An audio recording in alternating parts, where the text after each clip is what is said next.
বিনিয়োগকারীদের লক্ষ্য করে প্রতারণায় জড়িত নারায়ণগঞ্জ ভিত্তিক একটি হোয়াটসঅ্যাপ গ্রুপকে শনাক্ত করেছে গোয়েন্দা সংস্থাগুলো। মঙ্গলবার রাজধানীর সিএমজেএফ মিলনায়তনে এক সংবাদ সম্মেলনে এ তথ্য জানান ডিএসইর ভারপ্রাপ্ত ব্যবস্থাপনা পরিচালক মোহাম্মদ আসাদুর রহমান।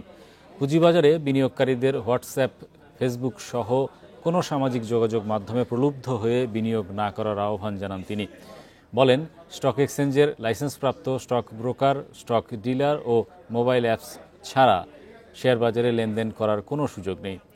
একটি চক্র হোয়াটসঅ্যাপ, ফেসবুক, বিএসইসি ও স্টক এক্সচেঞ্জের লোগো ও ঠিকানা ব্যবহার করেছে, যা সম্পূর্ণ বেআইনি এবং শাস্তিযোগ্য অপরাধ। চক্রটি মুনাফার প্রলোভন দেখিয়ে অনেকের কাছ থেকেই টাকা হাতিয়ে নিচ্ছে। এতে করে অনেকেই প্রতারিত হচ্ছেন বলেও জানান তিনি। কেউ যদি বিএসইসি, ডিএসসি, সিএসসি এবং এই ক্যাপিটাল মার্কেট রিলেটেড প্রতিষ্ঠানের লোগো, নাম বা অফিসের ইউজ করে কোনো ধরনের প্রতারণা করে থাকে, সেটা ক্রিমিনাল অফেন্স। এবং ক্রিমিনাল অফেন্স করলে তার ক্রিমিনাল অফেন্সের আন্ডারে যে সমস্ত শাস্তির প্রবিধান বাংলাদেশে আছে, সেগুলো তাদের জন্য প্রযোজ্য হবে।